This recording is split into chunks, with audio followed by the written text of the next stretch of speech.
All right, welcome back to the Young Idealist and my ongoing series on classical German philosophy, German idealism, and the Jewish thinkers of Germany. And today I have a very special guest who I've recently got to know a lot of their work, and I'm excited to have him here today with me. I am very lucky to have Dr. Josh Wretzel, who's an associate teaching professor in the Department of Philosophy at the Pennsylvania State University. He's received fellowships from the Alexander von Humboldt-Stiftung and the Max Kade German-American Research Institute, which funded stays at the Ruprecht-Karls Universität Heidelberg and Universität Leipzig, respectively. His work is on German philosophical tradition and has published in the European Journal of Philosophy, Hegel Bulletin, International Journal of Philosophical Studies, Continental Philosophy Review, and he's currently the co-editor of Hegel's Encyclopedia of the Philosophical Sciences, a critical guide to Cambridge, and Hegel's Encyclopedic system, Routledge. He's also currently the co-editor of the Cambridge Elements series on the philosophy of G.W.F. Hegel. So welcome, Josh. Thank you for being here. Yeah, thanks so much for having me. I'm honored to be part of this series. Hopefully I didn't butcher the the German titles a little too much there. No, you did great. That was wonderful. So the reason why I brought you here today is to talk about a philosophical figure that, needs no mention. When you bring up the word Hegel, you think of German idealism right away. But it seems like a lot of your research is in Hegel. So I was wondering, perhaps, who was Georg Wilhelm Friedrich Hegel, and why do you think we should return to his philosophy today? That's a great question. So Hegel, like you said, I mean, he's extremely well known, and he's a 19th century German philosopher. Probably has the most enduring legacy of the philosophers from the early 19th century. At least in our own day.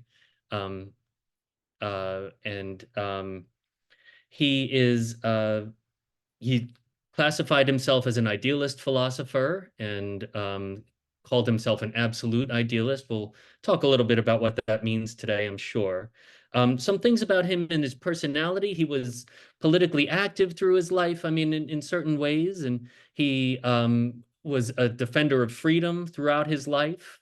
I was reading a biography of him recently that mentioned an instance in which he committed treason in order to help aid the French government in their fight for freedom. And he was a staunch defender of Jewish civil rights in his own time. And so, um, he's, he's politically in many ways, not in all ways, but in many ways, he ended up on the right side of history. There are certainly problematic aspects to his philosophy, which are well known and we can get into a little bit. But, there are some instances where he does find himself on the right side of things.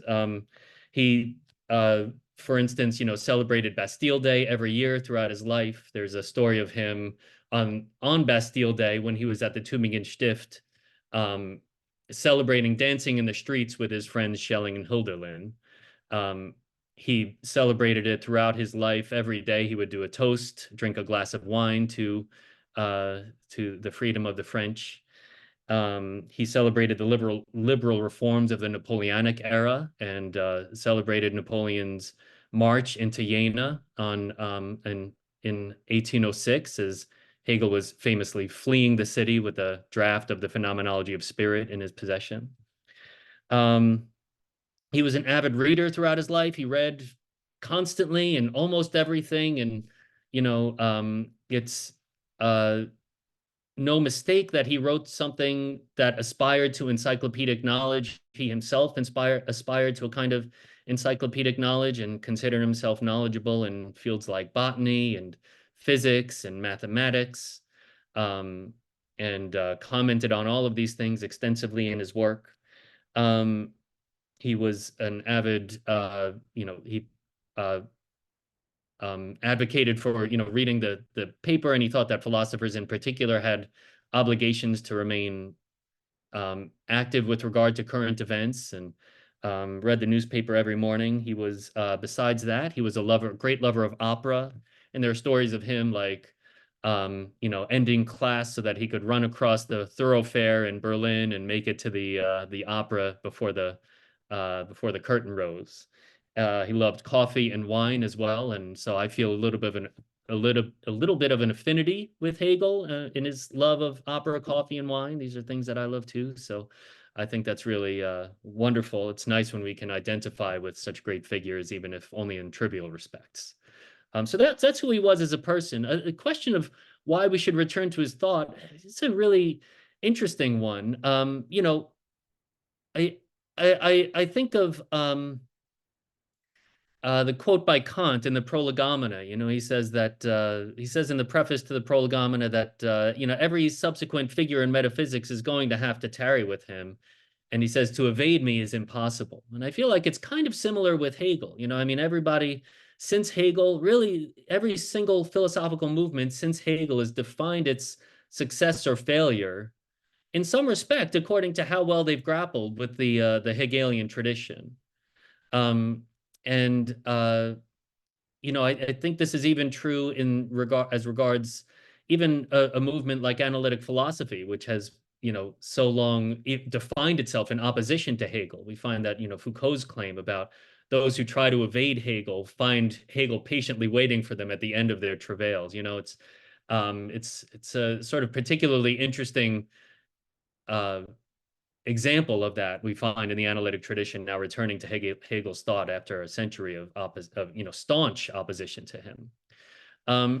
Three areas of relevance of Hegel's thought that I'll mention, and that I think are worthy of study today, independently of whatever philosophical movement or philosophical identity we are carving out for ourselves. I think for one, Hegel developed a method of so-called immanent critique. This is a development and an evolution of Platonic dialectic that Hegel sort of modernized for the 19th century. And it's a form of critique that tries to sort of build up the position that it's critiquing and understand its logic so thoroughly that the contradictions inherent within it become explicit by means of its own logical momentum.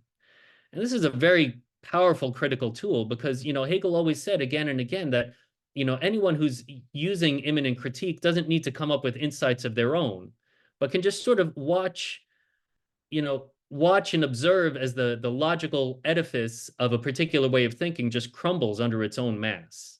And it's extremely powerful because, again, we don't have to oppose ourselves to the force of our opponent. We can sort of allow our opponent to sort of fall into their own traps, by means of their own logical momentum. And I think that's a very powerful critical tool.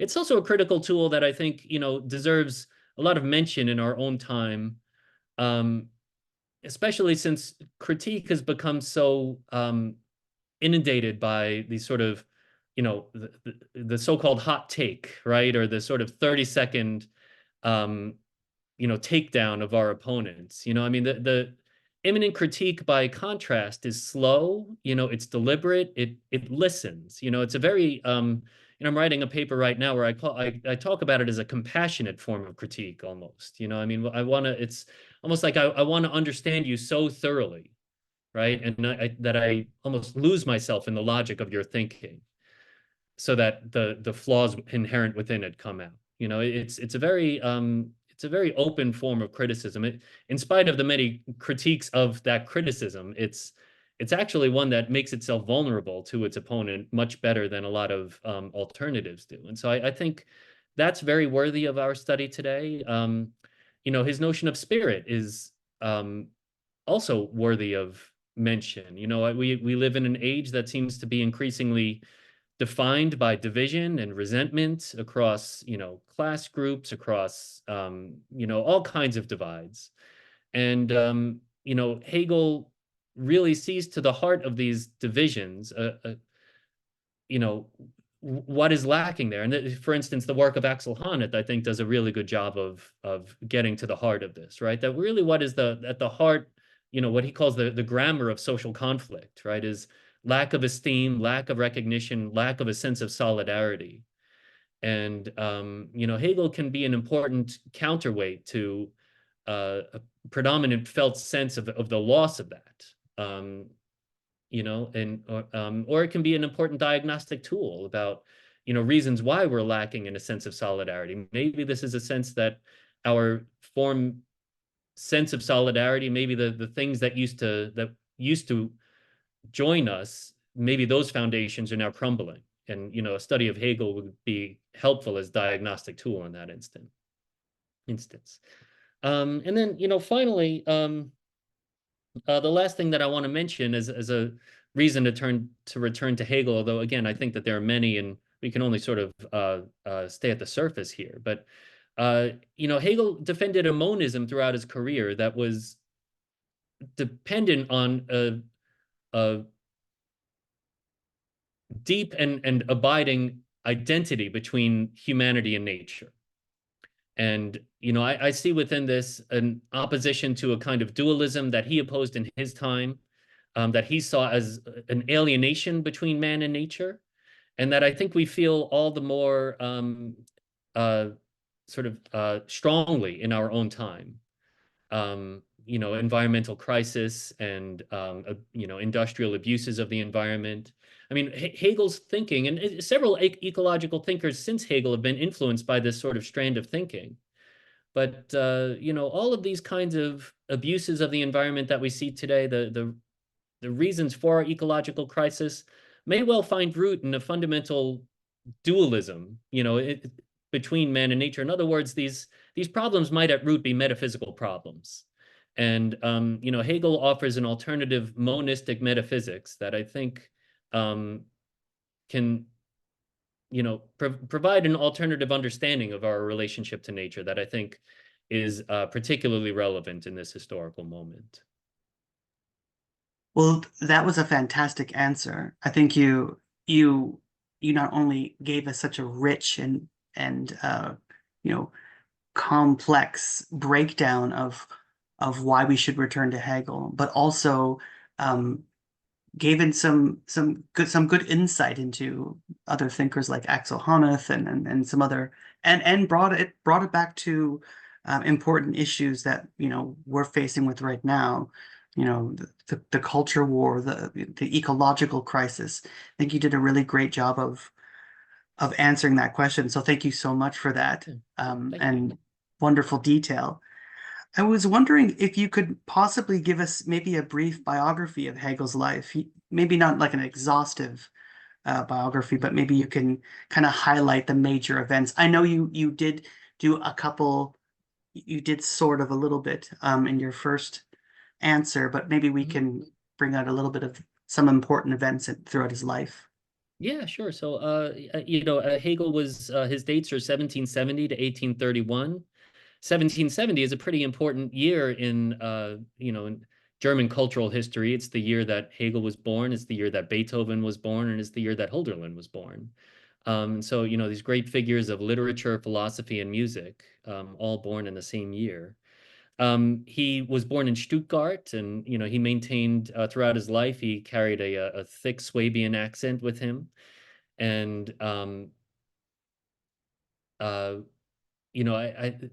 remarkable again from even early in childhood. He was an avid reader, and just read exhaustively, took notes on what he read, and this is something again that was a theme that showed up early in his life that maintained itself throughout his life. From 1788 to 1793, he was a student at the Tübingen Stift, and again there he met Schelling and Hölderlin. We talked about their friendship a little bit in the first answer, but they are relationships that are significant throughout Hegel's life, and even when they lost touch with one another, I think the remnants of their interactions remained with Hegel and impacted the course of his life throughout the entirety of his life. After his study in Tübingen, he went to he was a tutor for several families. For one family, he spent a few years in Bern, Switzerland. as a tutor for a family, and then after that moved. He sort of felt disconnected from what was going on. I mean, Hegel was was a progressive throughout his. I mean, for his own time, he was a progressive, and so he was. For instance, he was very thoroughly opposed to the kind of staid and arid education that he received in Tübingen, and he really wanted something like he saw in the Kantian philosophy in particular the hope of a new age and a new kind of education and a new interpretation of philosophy and the philosophical sciences. And in Bern, he felt very strongly disconnected. It's a small town. He felt very strongly disconnected from the goings on of, modern philosophy, modern intellectual life. And so he moved to Frankfurt in order to pursue those things more, in order to be closer to the heart of intellectual pursuits. And there he reunited with his friend Hölderlin, and he realized that a lot of the writing that he was doing, which, at the time he sort of conceived a future for himself as a kind of public intellectual, writing on social issues, writing on the intersection between religion and philosophy.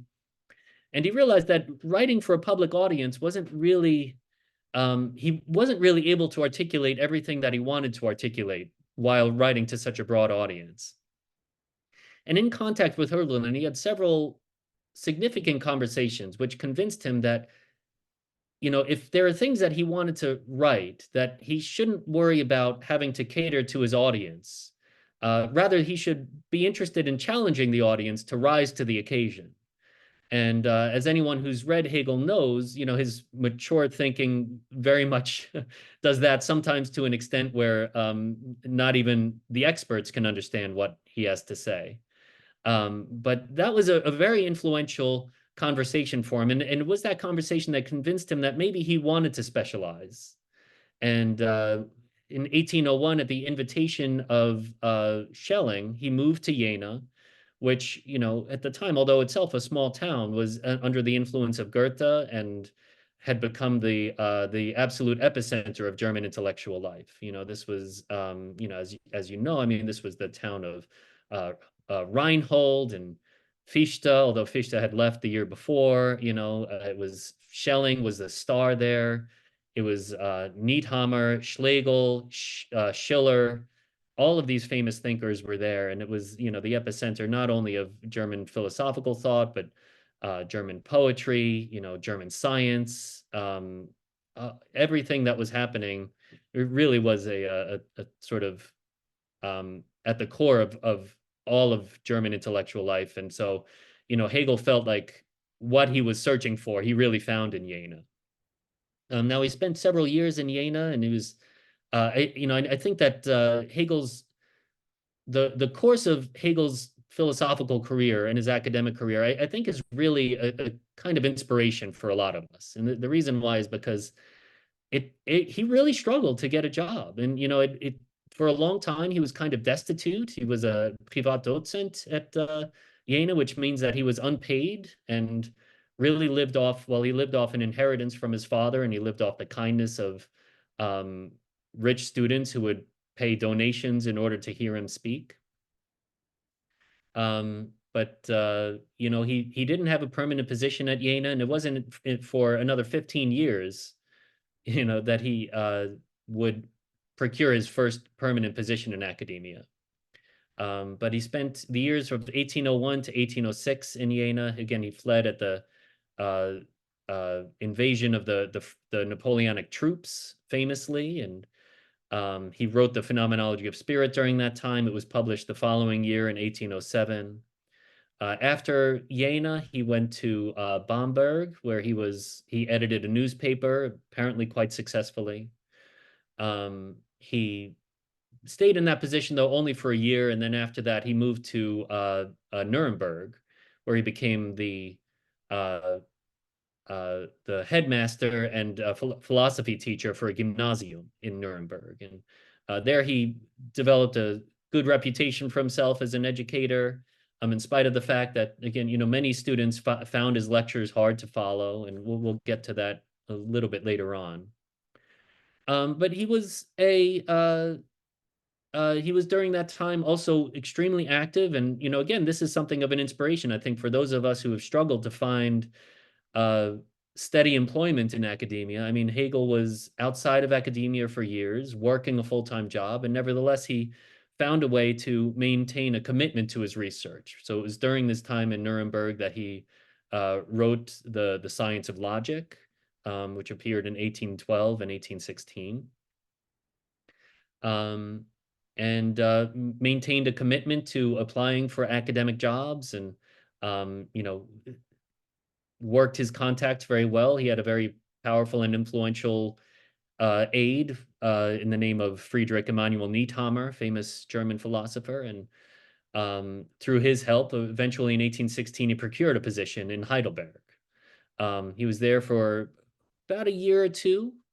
During that time, he wrote his Encyclopedia, which was a compendium that he wrote to help students follow along in his lectures. And then in 1818, he was invited to become the chair of philosophy in Berlin.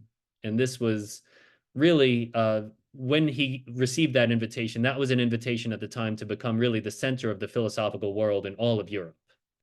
And from that point forward, really that was the role that Hegel played. That's when his star shone most brightly. It was between the years of 1818 and 1831. He had really finished writing all of his major philosophical works at that time. I mean, he published The Philosophy of Right in 1821, but at the time it was considered, again, that was more of a compendium that students used to follow his lectures, and his main work was considered the Science of Logic. And from 1818 through his death in 1831, again, he was uh, uh, chair of philosophy in Berlin, and students traveled from all over Europe to see him. He allowed Jewish students in his lectures, and advocated for them to have civil rights and participation in in academia outside of or outside of their world. And that was a huge thing at the time. It was um, you know really quite the thing that Hegel was advocating for them. So yeah, so that's Hegel's life. He died of I believe it was, I'm blanking on the cause of his death at the moment. I think it was of the plague in 1831. And um, and again, at the time of his death, he was really the star of European philosophy, and his legacy remained a significant one, again, from that point forward. Well, that was a fantastic answer, and yes, I can definitely see Hegel's life as a kind of inspiration, especially for all graduate students and scholars and people working in the academia to finally get a job and get their ideas and everything kind of pulled together. So thank you very much for that kind of lovely and inspirational answer. I was wondering if maybe we could speak about who were Hegel's philosophical influences, and how do you think Hegel's mature philosophy maybe diverges from his earlier writings? Maybe maybe we can talk about differences between the phenomenology or the science of logic. I don't want to go into too many big themes, but in terms of his mature philosophy. Sure. Yeah, I'm happy to talk about that. It's, answering the question of Hegel's influences is kind of, um, you know, I mean, Hegel took influence from everyone. And, he was just, again, this absolute avid reader, absolute student of the history of philosophy up to his day. Um, he was one of the first commenters on the history of philosophy. The history of philosophy as a subject was a relatively new thing in Hegel's time. And yeah, as far as I think, maybe we could break it down into sort of two groups. I mean, there were people who were influential for Hegel that preceded Hegel's philosophical career, and then there were contemporaries of Hegel in his own time that were influential for him. Um, as far as his predecessors are concerned, I think Aristotle, Spinoza, and Kant were really the three core figures. If we can consider Kant a predecessor of Hegel's, he's barely a predecessor, but still, I think of those as the three coming before Hegel that were really influential for him. Aristotle is just his thinking is present everywhere in Hegel, and it's hard to think of a single place where one finds Aristotle's influence most strongly. But we can talk about, for instance, the notion of thought thinking itself, which is the key understanding of Hegel's conception of the absolute, right? And absolute spirit is like the way in which thought thinks itself, the cultural institutions that we've developed in order for thought to think itself. And that's really, it's an Aristotelian idea at its root. With Spinoza, everybody at this time was really influenced by Spinoza. There was, of course, the pantheismus at the time, right? The great controversy over pantheism that was started between Jacobi and Mendelssohn. And everybody at that time had to comment on it, and Hegel himself felt no differently. He considered himself heavily indebted to Spinoza in spite of the fact that he was extremely critical of Spinoza, and in many places even derisively critical of Spinoza. There's a clear indebtedness. Hegel's monism is at root a kind of Spinozism, right? I mean, he's going to distinguish himself in that he's going to call Spinozism, a monism of substance, whereas Hegel considers himself a monist of substance and subjectivity, right? But nevertheless, I mean, the fact that he's returning to a monism from out of the prevalent dualism of the time is really because of Spinoza. And so there's a huge debt to Spinoza that has to be recognized, I think, with any talk of Hegel's influences. And then finally, Kant. Kant is, again, he's just an absolutely towering figure of the time. And everything that goes on in Germany and in Europe generally after Kant is indebted to Kant. And Hegel is no different. And, he himself thought of subject in Kantian terms, and he begins his logic of the subject with a sort of paean to Kantian critical philosophy, and it's no mistake. He called the synthetic unity of apperception one of the profoundest and truest insights of the Kantian philosophy, and for Hegel, we could really call it one of the profoundest and truest insights in the history of philosophy. I mean, it's really just an orienting element of Hegelian thinking, and it's present everywhere. Again, Hegel's going to criticize Kant, and he spends a lot more time criticizing than praising Kant, but that's his case with everyone. And whenever he's not criticizing Kant, he is praising Kant sort of beneath the behind the scenes. And so, I mean, his criticisms involve what he saw as a necessary subjectivism in Kant that divorced thought and being, and of course Hegel wants to restore the unity between thought and being. But that's really the sort of the core of the disagreement between the two of them. As far as his contemporaries are concerned, he took influence from everyone, and he has harsh criticisms, especially for Romantic philosophers and emotivists, and he saw himself as pretty staunchly opposed to the conservatism of Jakob Fries, for instance, the German philosopher. They were pretty serious rivals in Hegel's time. And he saw himself as opposed to Romanticism, but a lot of things are indebted to Romanticism, and we could see Schiller's ideas about Bildung and Schiller's ideas even about naivety, I think in a certain sense, is kind of Hegelian. Hegel thinks that this is a naivety that's cultivated.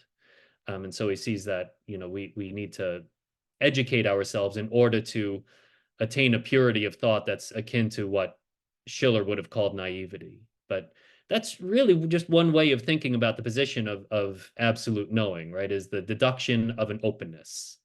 Presuppositionless thinking is, Hegel calls it presuppositionless, Schiller calls it naivety, right? And they're really of a piece with one another. Of course, he's, thoroughly indebted to Fichte. He's, the I am I, or the I equals I, right, is the fundamental element of Hegelian philosophy. Again, Hegel's going to disagree that this is the kind of thing that one has immediately.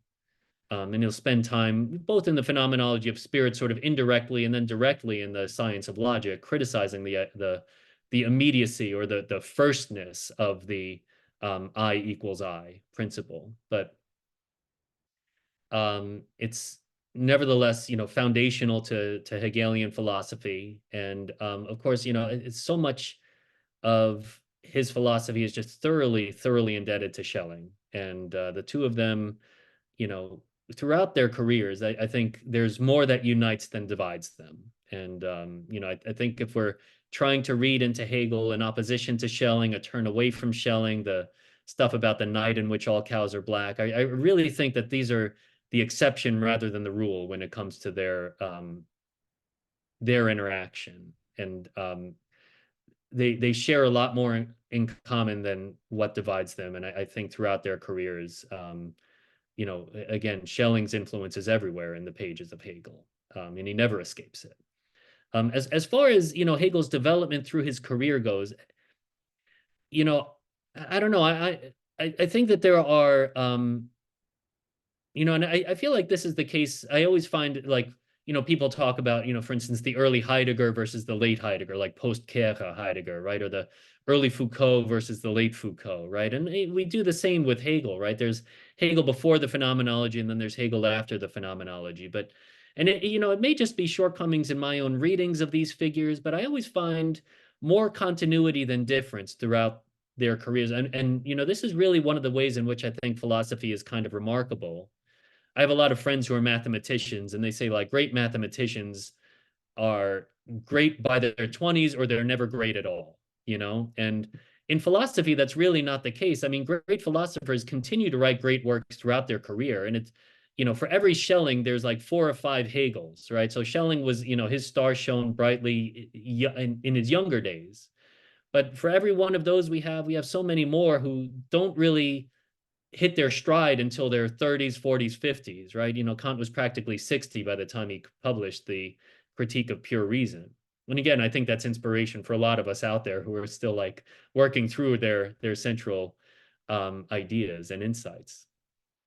But Hegel is very much that way. And I think Hegel, like a fine wine, he gets better with age. And I think that Hegel, in spite of that, he never, again, like, looking for difference between the early Hegel and the late Hegel, I think is going to, it's going to provide more challenges, and I think it's going to provide more interference, I think, in your reading of the late Hegel than looking for areas of continuity. I think, really what we should be looking for in Hegel, everything in Hegel is sort of looking at the acorn to the oak tree, right? And Hegel's early writings are really kind of like the acorn. I mean, everything in his mature writing is sort of there, but in this sort of unpurified, sort of raw, kind of unrefined form.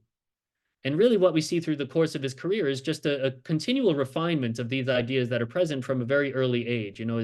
His writing on skepticism is, for instance, a really good example of this, right? He writes this early writing on skepticism, and he calls people who, just doubt sort of abstractly. He says that this is not really genuine skepticism, that if we want genuine skepticism, we have to think of the way that, the Greeks developed a notion of epoche, and we have to go back to that. And really the notion of epoche is absolutely at the core of everything that Hegel does after that. The notion of equipollence leading to an epoche is really important for Hegel, right? I mean, what we always see in Hegel is a sort of tension between opposites that leads to an elevation of perspective, right? And we sort of find that the equipollence of opposing positions are resolved by sort of stepping back from this opposition and seeing the opposition from a higher or more cultivated valence. And that's something, again, Hegel writes about it for the first time in that skepticism essay.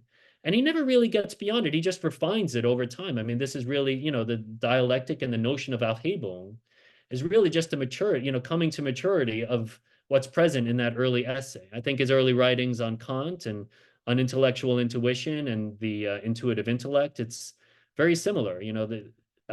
Hegel devotes his entire career to overcoming what Kant saw as the necessary limitations of a discursive intellect, right? And Hegel, from a very early age, saw that was inadequate to describe the actual features of the human intellect, and saw that we had more in common with what Kant would have called the intuitive intellect. And Hegel mentions this very early on in the essay in Glauben und Wissen, and never really departs from that. I mean, he's going to say different things about it, but really what Hegel is interested in is in the unity of thought and being. And that's really one of the animating forces of what we would call the mature Hegel. But it's present even in that early essay. So, in spite of the fact that he's, we can, and, if you look for them, you can find sort of areas of division. But I think you get much more out of Hegel if you read him as a philosopher of continuity rather than a philosopher of rupture. Yeah, I agree with you. Actually, it's funny. In my undergraduate, I remember sitting down in the library reading the Phenomenology over and over and over again, and that opening line about the flower and the seed, Yeah. from the introduction. When you were talking, that's the first thing I thought of, this idea of the seed that then turns into this flowering. Yeah, fantastic. And I really liked how you expressed your answer here. I think this is a good way of looking at a philosopher as opposed to, two separate ends, or mature and later. So I think that's fantastic. So the last chapter, and you brought this up a second ago, actually, it's interesting. The last chapter at the end of the Phenomenology of Spirit is titled Absolute Knowing. How does Hegel's philosophy, which begins at sense certainty and then ends up in absolute knowing, how does he map this out in the phenomenology? I know that's a really big question. No, it's a Maybe we great could. question, though. Go ahead.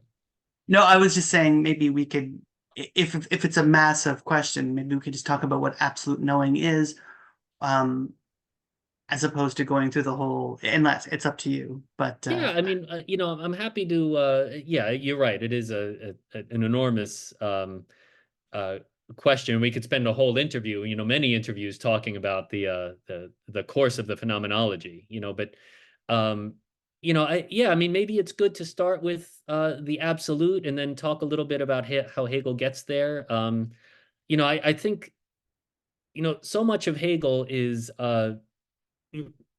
really a lot of what goes on in Hegel is wordplay, and he's very creative when it comes to terminological choices. He's one of the things there are many things that make Hegel extremely challenging to read, and I think anybody who's read Hegel knows how challenging he is. One area where he's actually quite clear, and that gives some ease to a reading of him as opposed to some other thinkers, is that Hegel is extraordinarily reliable when it comes to his choice of terminology, and he when he uses a word, he means it in the sense in which he'll describe it, and he'll use it consistently in that sense throughout the course of his work. And the absolute is one of where consistently, and he means different things by it, and whenever he's using it, he means all of these things all at once. And so, maybe it would be good to talk about some of these different senses of the absolute for Hegel. So, Hegel takes it to mean, there are sort of, I guess there are three, maybe they're thinking about it, like probably three different ways to think about the absolute, and two of them have to do with the etymology of the term, and one has to do with a sort of colloquial sense or a colloquial understanding of the word absolute. And so the two etymological ones come from, again, the root of the word. It's a Latinate term, The prefix is ab, which means like from or away from or diverging. And then the root solute comes from the word solution, or to solve. And so there are, so thinking about these two things, there's uh, one, which is that the word absolute, it bears relevance to the term significant for Christianity of absolving and absolution. This was something that was uh, a central, like an axial point of Heidegger's interpretation of Hegel, for instance. He talked about absolute knowing as absolution.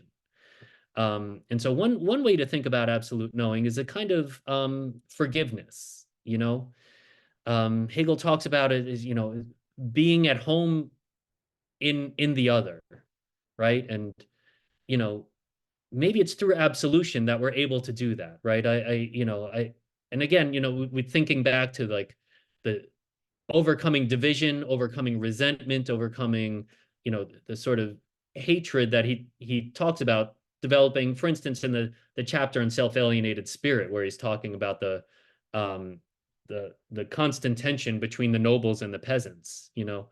Um, a standpoint of absolution is one in which, I see the humanity in the other. I see the humanity shine forth through the other.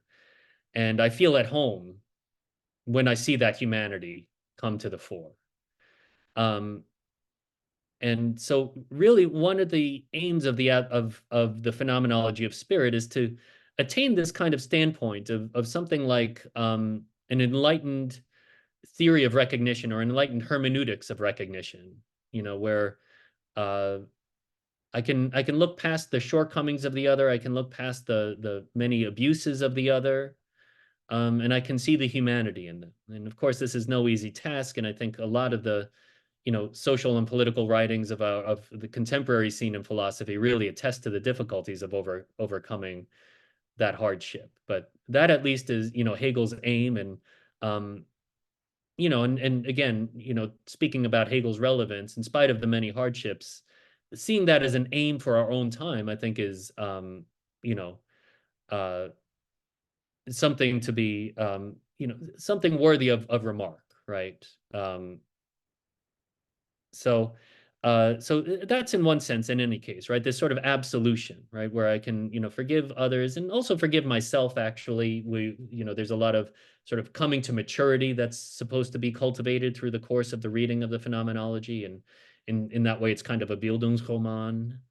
Um, but that's I think the first sense in which we can see a connection between the etymological sense of the absolute and um, Hegel's sense. The second one is that you know uh, we should see this as in a sense, a kind of fleeing from finality, right? That like it's a denial of finality.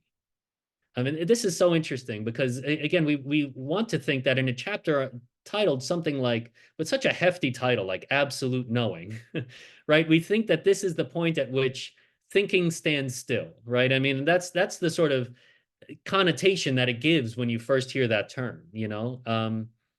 But Hegel, I don't think ever really meant it that way. I mean, for instance, I mean, he'll talk in the Science of Logic, in the section on finitude. He talks about um, the finitude of something, the finality of something as its death. The end of something is its death, he says there. And if thinking comes to an end um, in absolute knowing, I mean, this means that thinking dies, and this is not what he wanted, right? He wanted his book to breathe life into thinking. I mean, he saw himself as rejuvenating what had long been a dead approach to philosophy and thinking and metaphysics and all of the other fields that he's invested in. He wanted to breathe life into this arena. And so um, he sees himself as having accomplished something like that. It's a kind of solution that flees from solution, right? That's really what he wants the chapter on absolute knowing to be. And so when we get to that chapter on absolute knowing, really the particulars of it are never going to be, this is what spirit is. This is how I'm going to define spirit. We're fixing spirit for all times and places as this kind of thing, right? That kind of thinking belongs to what Hegel would call, the thinking of Verstand, or the understanding, where thinking comes to a standstill. And he's interested in thinking as Vernunft, right? As this sort of like organic, sort of constant development, and constant blooming and constant coming forth of spirit. And in this way, he doesn't think that he's justified or that he's earned the right really to define what spirit is for all time. And he doesn't see that spirit in his own age has come to a standstill. He sees his age as one of great, turmoil, and he recognizes the historical upheaval of his age. And he wants a kind of thinking that is adequate to understanding human spirit as a spirit of turmoil, right? And so what he's going to do is going to be it's less interested in, again, definitive sort of qualities or demarcations of spirit, and more about the processes of spirit, systematic thinking of spirit. What is really spirit at its core? Like, what sort of features, detail the birth and death of spirit, right? And that's really what Hegel was interested in delineating in the chapter on absolute knowing, is really, that we can say certain things about the life and death of a form of spirit, while acknowledging that spirit is the kind of thing that is constantly reborn and constantly dying, right? And so in this case, we view the different chapters on spirit as sort of like different avatars in the history of spirit. And one that is, as far as he sees it, one without death. And that's what he sees himself as articulating in the chapter on absolute knowing, is that, how can I think of spirit as something that is constantly rejuvenating itself, right? And then, finally, as far as the colloquial sense of the absolute goes, I mean, when we use this word absolute, like, we think of the crooked politician who says, I absolutely deny the charges that have been brought against me, or something like that, right? And what the politician is saying, although they don't really believe it, they're saying that, like, without exception or unconditionally, I oppose the charges brought against me. And so, Hegel thinks himself saying something that is unconditionally true about spirit. This is an unconditional kind of knowledge that he's forming here. And so, that's a form of spirit that is, again, maybe thinking of it in the classical skeptical terms, it's one that can look at the various forms of turmoil that spirit has undergone throughout history, and can obtain something like an epoche with respect to it, right? Can see it from above and understand the various turmoils and the various sort of hardships that spirit goes through as just so many movements in the self-revelation of spirit over time. And it's a revelation that is continually ongoing. It's a revelation that he thinks is without end, that spirit will continue to reveal itself through history, and that this is not a process that will be ending. And so what's unconditional is not, again, spirit is X, but what is unconditional is the sort of standpoint that can look at spirit as a process of continual unfolding. So that's really, the sort of aim of the phenomenology of spirit. Now, how he gets there, again, it's a manifold text, and Hegel is not a linear writer, even in spite of the sort of surface appearance of this sort of linear progression from sense certainty to absolute knowing. It gives this sort of false sense of security that what he's doing is actually a linear project. There's no real one thing that the phenomenology of spirit is about, but one of the things that it is, if we can sort of narrow the field, I mean, it is something like an opposition to opposition. And it's an attempt to overcome the sort of various forms of dualism that he sees plaguing our time. And, dualism is for Hegel something like a sickness, something like like a pathology almost. In our own time, we would call it something like that. For instance, like this is, I think, pretty acutely seen in the chapter on uh, the unhappy consciousness, right? Like, a source of the sorrow of consciousness is their felt alienation from the divine, right?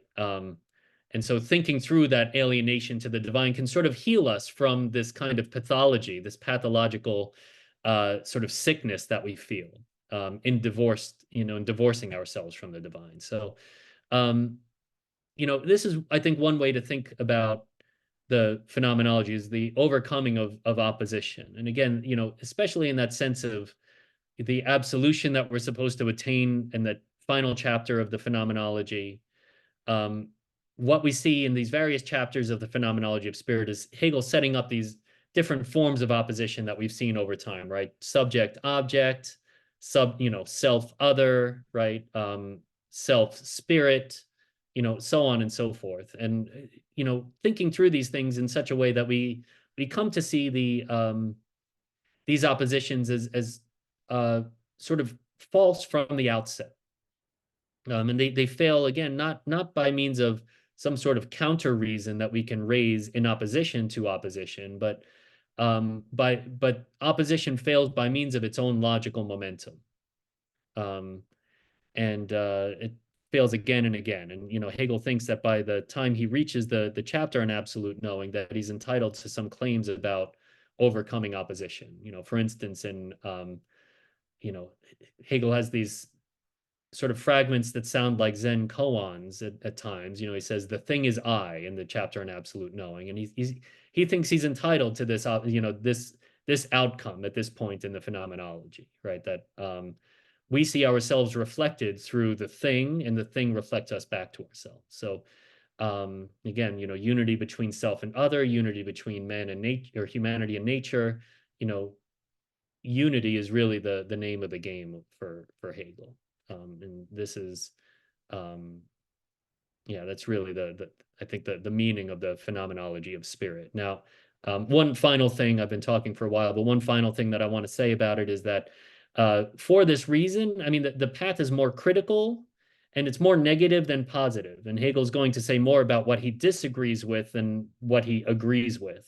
And it's for this reason that he calls his phenomenology a way of despair. But as we see at the end of it, it's really a despair. Hegel always has this sort of like dialectical, ironic plays on terms, right? And when he says despair, it's really a kind of healthy despair. I mean, I despair of it, but it's the way in which one despairs of an unrequited love or something like that. You try to make someone love you for a long time, and they only see you as a good friend. Well, after a while, or they do love you, but they're very mean to you, or they mistreat you. you know, um, they make you feel bad about yourself. Um, you know, Hegel sees his form of despair as sort of healthy in the same way. I mean, we despair of them ever loving us in the way that we deserve to be loved. And that's a kind of despair, but it's a despair with a kind of hope, and once I despair of that, then I open myself up to hope for someone who can love me in the way that I deserve to be loved. And it's something like that opening that we see in the phenomenology of spirit. I despair of self-alienated spirit. And so I despair of noble consciousness, of ever being a way in which I can see my sense of the good reflected back to me from out of the societal structure. But despairing of it is actually kind of healthy, because it turns out, well, I realized I was kind of this sort of comical hypocrite, that this culture turned me into this, sort of comical figure. And it's like I invested myself in this language of flattery that was completely self-serving. And I didn't want to be that kind of person anyway. And so, despairing of that maybe opens me up to be something more like what I would like to be, more living something more in line with an authentic conception of the good. Now, this was an extremely robust answer, so thank you so much for that. What I didn't actually know about the etymology of the absolute, the ab and the solut, the whole absolving, which was fascinating for me to hear. I also really like this idea of, a solution that there is no solution. They're kind of leaving open letting thought stand open for Mm. another generation to rethink or think through these problems, these Hegelian problems, and kind of find yourself through Hegel, I guess, Yeah. which I think is fascinating, actually. Great. And I think you did a wonderful job of kind of taking us, navigating us through the phenomenology. It's interesting. We started off with the absolute and then merged through, sense certainty and everything else through oppositions, and then finally ended with the meaning behind despair. So thank you so much for that. The science of this is something that's always this is something that I'm always fascinated by, this question. So if this is kind of a guilty pleasure for me because I've always Mhm. wanted to hear a Hegelian answer this question, or a Hegelian scholar. So the science of logic begins with the doctrine of being. What exactly is the doctrine of being in terms, what is Hegel trying to do in this? I mean, because you read it, it's being and then non-being, and then we get Mhm. becoming, and then it's this Mhm. the flipping, the famous kind of flipping and flopping back. Sorry, not flopping, but you know what I mean, the I mean, the mirroring back. mhm. So I've always wanted to hear someone kind of bring me through this. Sorry. No, that's great.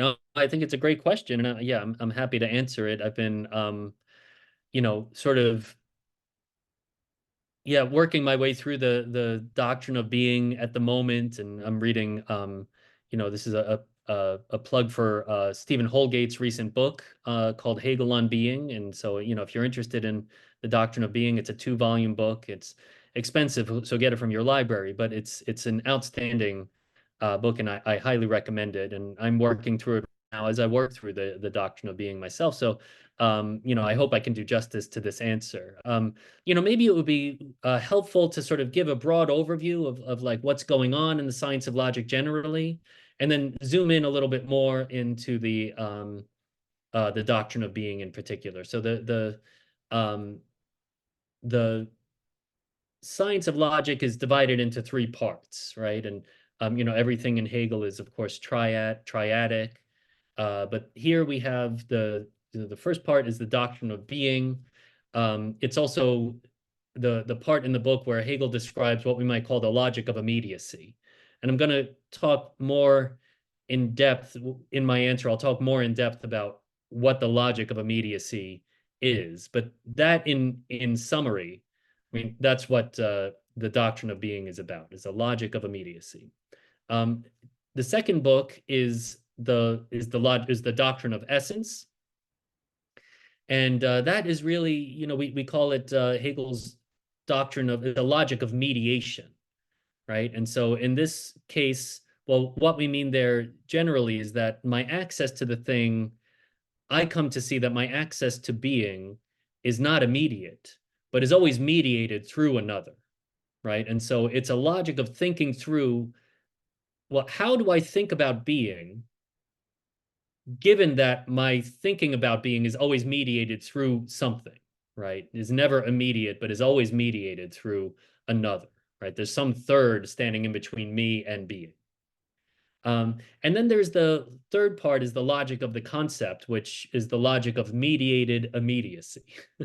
And it's a sort of complex term, and there's many different ways to understand a mediated immediacy, but one way to think about it is like a return to this kind of unity.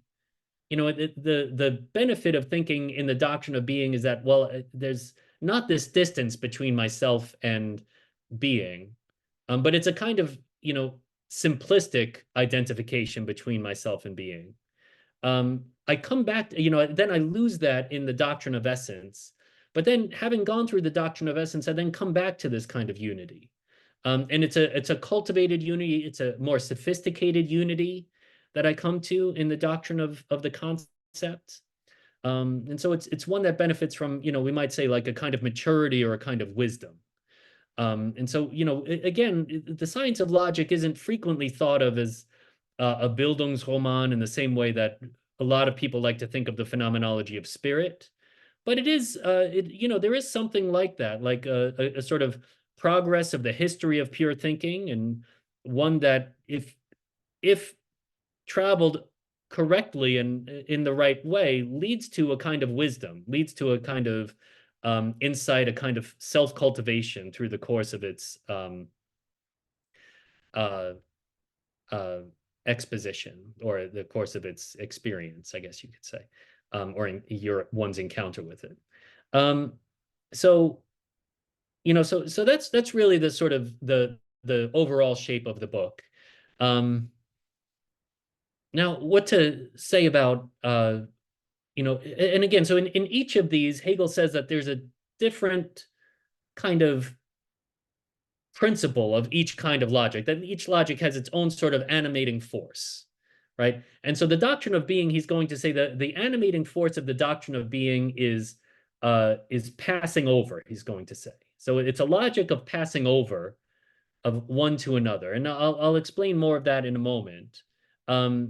The logic of essence, he says, is a shining forth into another, right? So that's like, I'm moving from the mediation, right? I want to move past the mediation to the core of the thing, right? So I have, for instance, the sort of paradigm case of the logic of essence is like the logic of appearance, where I'm given the thing's appearance and I think of the real essence of the thing as lying behind the appearance, and I have to see through appearance to get to the core of the essence of the thing, which lies behind it, sort of implicitly. And then there's the sort of the logic of the concept, which again is the sort of mediated immediacy, or is like the return into itself from out of another. And so this is seeing the sort of falseness of appearances, and that if a thing shows itself to me, if an essence shows itself to me, it must show itself through appearance, or must be, and so in other words, it's a kind of false dichotomy that I'm setting up between appearance and essence, and a recognition of the presence of being within thought. So as far as the logic of immediacy goes, again, he calls it a logic of passing over. And what we find over and over again in Hegel's doctrine of being is that as soon as I try to fix my thought in one thing, I find it passing over into its opposite. Right. And this is and again, that's the sort of animating force, is that, we're looking for a way in which thought can stand still. And I can claim to have possession of, the determinacy of a thing, right? Or the intelligibility of a thing, right?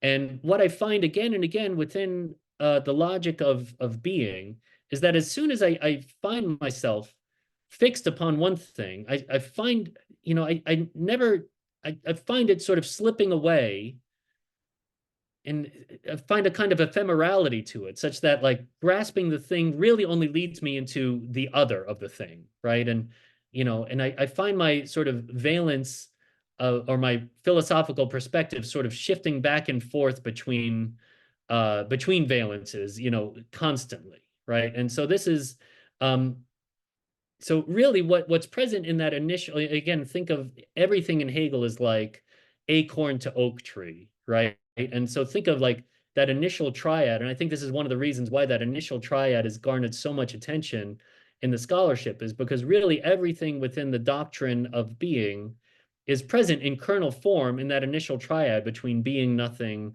and becoming. In particular, that sort of initial vacillation between being and nothing. Hegel talks about this in such a way that it's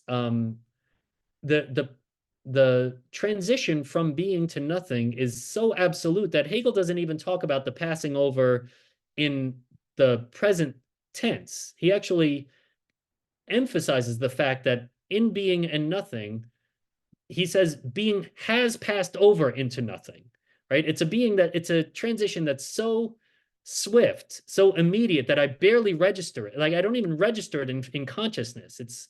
I just find myself, it kind of in the same way that, maybe a good analogy to what's going on in the doctrine of being is something like what goes on in the um, in the paintings of MC Escher or something like that, right? There's this constant sort of oscillation between figure and ground, or like negative space and positive space within Escher's works. And it's the same thing that's happening in the doctrine of being, right? Like I find myself in the doctrine of being, and I find myself, sort of characterizing things according to pure being. But in that mode of characterization, it's so immediate and so indeterminate that it passes over without even my intellect interfering. It passes over into nothing. Or as I find it that it has passed over in the same way that, like, I look at an MC Escher painting, and the sort of foreground, just I find that it has passed over into the background, right? It's not even a transition that's necessarily present to consciousness. It just sort of happens, and when I see it, I see that it has happened, without interference or any sort of act of deliberate mediation on my part. And so that's really the animating force. And so, we go from being pure being, or what he calls the indeterminate immediate, into Dasein, or immediate, determinate being. And then we find in that passing over that another sort of passing over comes to predominate, right? So he says, well, we can't think of being and nothing as opposed to one another, or as the same as one another, for reasons that, really will take us into the weeds. I'm not going to get too far into that right now. But he says that in order for becoming to be becoming, we have to think of being and nothing as opposed to one another. And that really defines then the transition to what Dasein, or what's typically translated as existence. Maybe there-ness would be, it's hard to translate it into, but like there-ness might be a good word for what he's talking about there.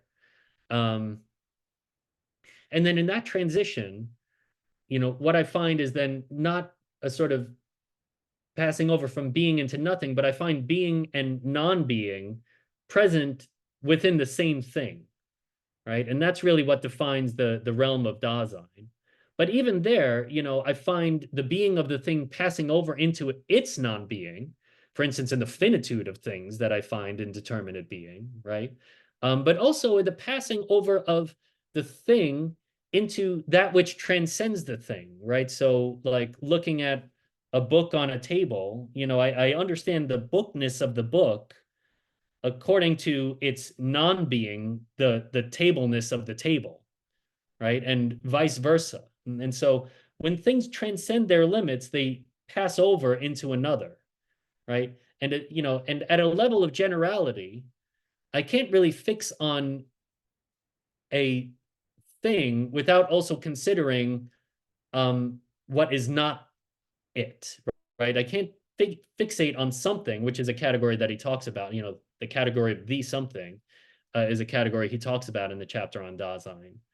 I can't really think of it without also considering its non-being, and that the consideration of its being passes over, again, there's that key word, into a consideration of its non-being, and a consideration of its non-being passes over into a consideration of its being. And so I find it there, again, this sort of like constant jostling, this constant oscillation between the consideration of a thing's being and its non-being. And so that really comes to define then, we go on to various other categories from there.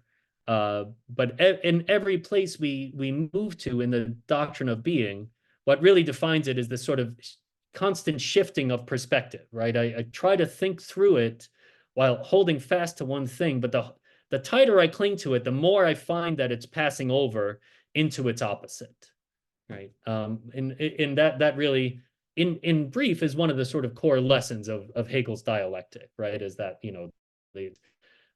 we try to cling to, the more we cling to the fixity of them, the more fluid we find them. One final thing that I want to note about Hegel's mode of operation in the doctrine of being is that it also serves a systematic function for him, and that we find a lot of the core terminology of Hegel's system introduced in the doctrine of being. There's terms, I wrote down a small list of them, but like terms like determinateness, right? Of course, such a huge term for Hegel. Everywhere he's talking about determinateness.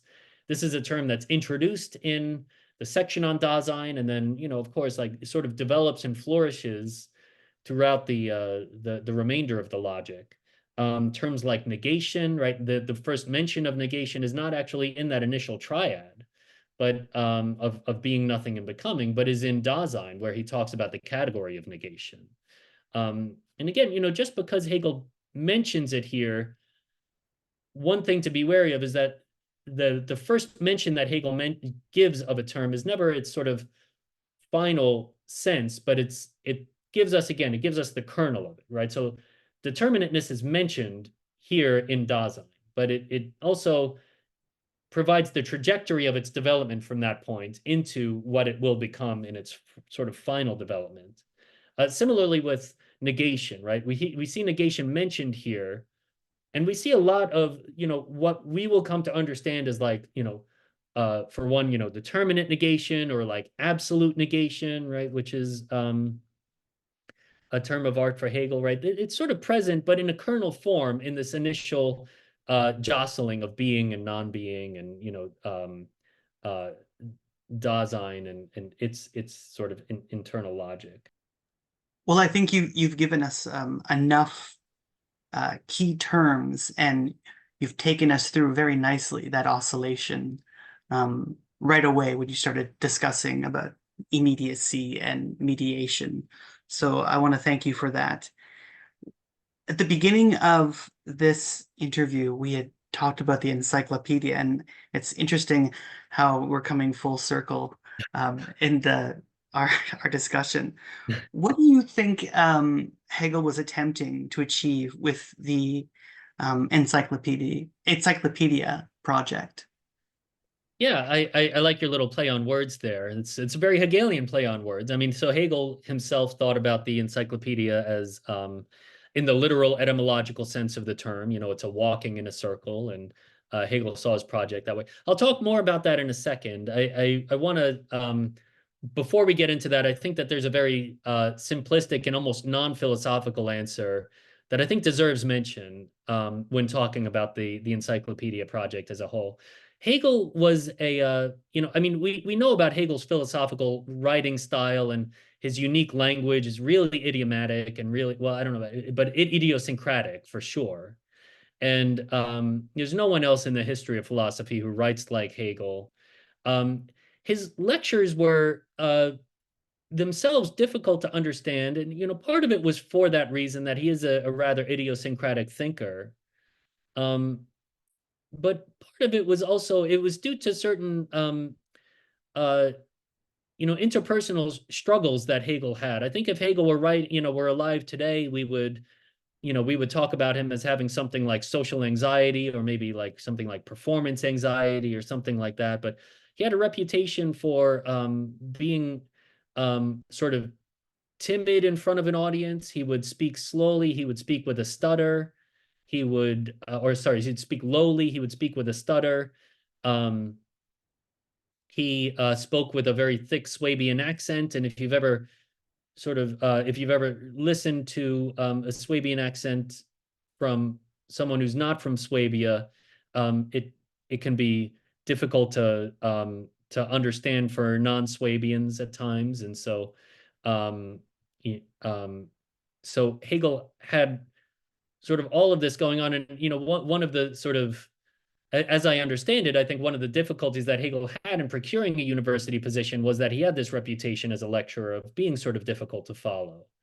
And so philosophy faculties were a little bit hesitant to hire someone who had this reputation for being hard to understand. And so when Hegel finally did procure his first university position in 1816 in the University of Heidelberg,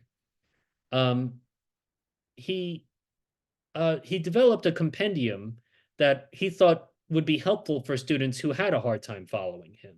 And that compendium turned into the Encyclopedia of the Philosophical Sciences. It's a project that is, as the full title is the Encyclopedia of the Philosophical Sciences in Outline. And it's meant to be, an outline of his system. It's not meant to pass for his system, in spite of the fact that there are several things that we get from the encyclopedic project that we don't get anywhere else in his philosophical writing. And, we owe a mature understanding of his philosophy of nature and his philosophy of mind, and his to the Encyclopedic project. So you know, it's a book that was originally intended, though, just for students of his, and not to be taken as a scholarly work on its own, even though it's definitely developed into that in our own time. And many scholars, you know, myself included, return to the Encyclopedia over and over again for insights into Hegel's thinking, and for, you know, its application to contemporary issues, of which I think there are many. Now, so that's what it was. You know, that's the aim of the project. Hegel was hard to understand. This was supposed to ease the burden on his students a little bit. One of the benefits of it being a compendium for Hegel's lectures is that we find ourselves with a number of helpful notes again and again, you know, throughout the course of the encyclopedia, that really provide extremely lucid sort of interpretations of what's going on in Hegel's text, in Hegel's thinking generally. And so, you know, for sort of clear forays into Hegelian thinking, I think, you know, the Encyclopedia project is really a good place to look. And for those of you who are watching this and thinking about, like, where can I go next with a reading of Hegel, I would really recommend, especially the opening of the Encyclopedia, which can be found in the Encyclopedia Science of Logic. And it's paragraphs 19 through 81, or 82, is it? Or 19 through 80 something of the Encyclopedia, which really the sort of clearest insight into the, you know, the basic structures of Hegelian thinking, I think, anywhere in Hegel.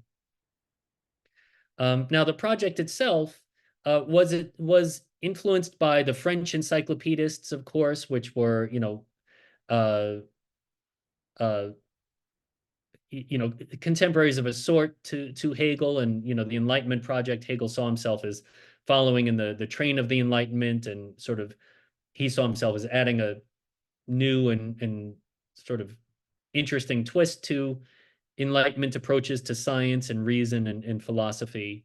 And so he was very heavily influenced by the French encyclopedists, and he was interested in writing something that was that could encapsulate all possible philosophical knowledge, with, or maybe not all possible, but all existing philosophical knowledge within its boundaries. And that really defines, you know, the scope of the encyclopedic project, I think, as well as we can. I mean, that was at least the aim of, or if not the scope, then certainly the aim of the encyclopedic project was to encapsulate all available philosophical knowledge under a single heading.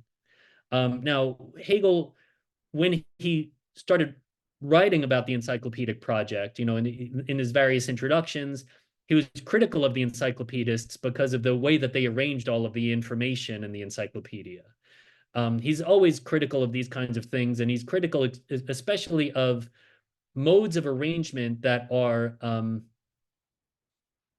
external to die Sache, or the, you know, the thing itself, right? The thing that we want to examine.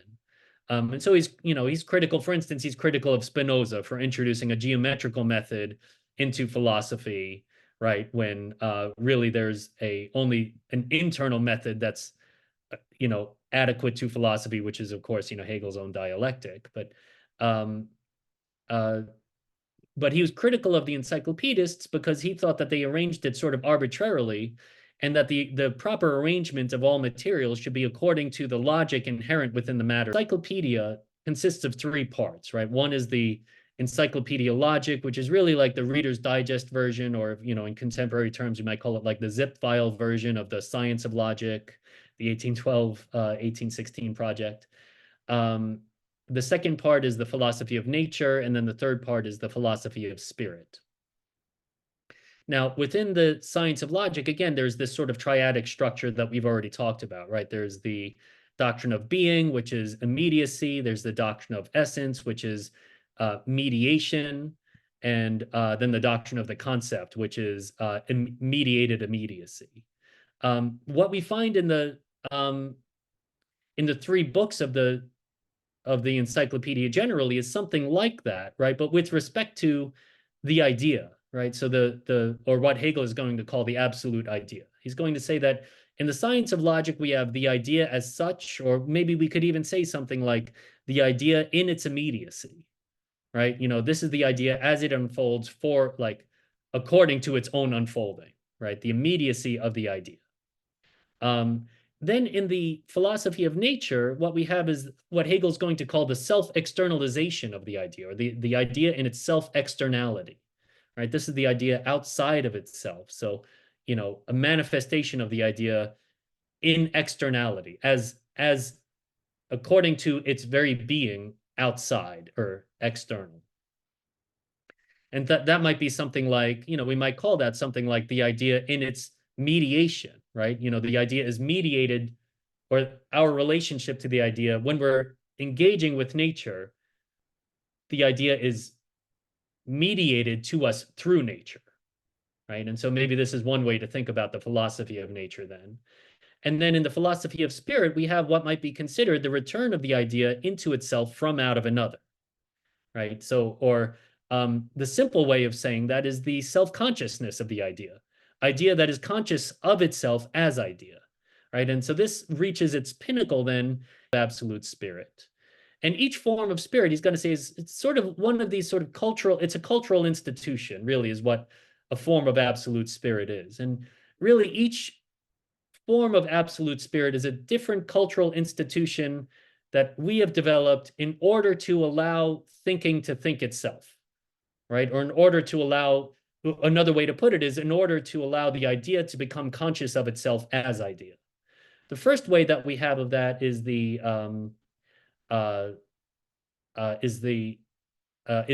art or aesthetics, which allows the idea to become present to itself by means of the senses. The second one that we have is religion, which allows the idea to become present to itself, or allows the idea to become conscious of itself through allegory, or through, again, Vorstellung, or representational thinking.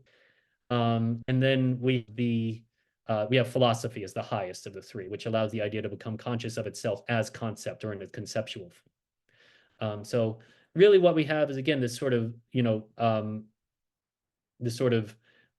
movement from unity to division to reunification again, or, Einheit to Entzweiung to Einheit, which is an animating principle of all of Hegelian philosophy, and is present not only within the logic as a sort of core of the structure, but also in the logic to the philosophy of nature to the philosophy of spirit. But then even within the philosophy of spirit, we see that again within the movement from art to religion to back to philosophy again, right? Einheit to Entzweiung, right? The representation is divorced from the thing itself, back to unity in the concept, the unity of thought and being. So that's really the sort of general. Again, there's a lot in the details, but that's really the sort of overview. This is how the encyclopedia, I think, Hegel sort of cashes out, at least in broad overview, the claim that the encyclopedia is a circle of circles. So that was a fantastic answer. So I didn't realize you were going to take us right through all three. So that's actually a treat for people that are Hegelians that are really interested in the encyclopedia. Plus, you've also edited works on the encyclopedia, which is great. So we had some real good insight for this text. We are a little bit over our time, but I wanted to ask you, no. I wanted to ask you one last final question. So this series is not just about the thinker, but also about the guests that I bring on to speak about a specific thinker. So my last question to you, and thank you again so much for this. It's been very illuminating. Is there anything that you're working on right now that you'd like to share with everyone that you're in process of working through? Are there papers or a text that you're editing or you're working on that you could share? Yeah, I mean, I'm sort of working my way slowly through a book project, which is, on the science of logic, and thinking of logic as a, in a Kantian sense. So when Kant taught his logic classes, he always talked about logic as what he called a canon, right? And this means something like a doctrine of proper judgment, or a way to guide our faculty of judgment such that we judge or reason properly. The way that I'd like to think of Hegel's science of logic is, you know, sort of as a canon in and of its own right, doctrine of proper thinking, right? In the various categories that he takes us through are ways of thinking properly, understanding the scope and bounds of these various categories of thinking. In particular, I think what becomes important for German philosophy after Kant is a recognition of the need to not only think appropriately and to develop a canon for thinking objectivity, but also to develop a canon of reasoning for subjectivity. And this, I think, is, for instance, at the core of Fichte's project, is to show that there's this logic of subjectivity that somehow subtends all of the logic of objectivity, or what Kant would call transcendental logic. And what I want to see is, and what I'm interested in investigating is how that particular aspect of the German project plays itself out in Hegel's science of logic. And so I'm interested in thinking of the science of logic as a doctrine of proper thinking, and so as a canon, but in particularly as a canon of subjectivity. So for Hegel, thinking through an objectivity is going to lead us to a logic of subjectivity, but because Hegel is a monist, it's a logic of subjectivity that is somehow at the same time a logic of objectivity, right? Again, that Zen koan, the thing is I, that he says at the end of the Phenomenology, right? So looking for these areas of sort of interaction between a logic of the object and a logic of the subject. That sounds great. And when you're finished the text and you have it, and the book comes out, I'd hope you would come back and discuss your text with us, because that would be fascinating. That would be my pleasure. Absolutely. Yeah. And I want to thank you so much for this, navigating us through Hegel's life, Hegel's work, deep hermeneutical textual references, and absolutely fantastic, very robust, rich. So this is going to be one of my best videos, actually. So thank you so much. And I appreciate you being here and participating in the series. First, again, the invitation is absolutely my honor, and I was so thankful for the opportunity to present as part of this great series. And so again, my deep gratitude to you. Thank you. Thank you.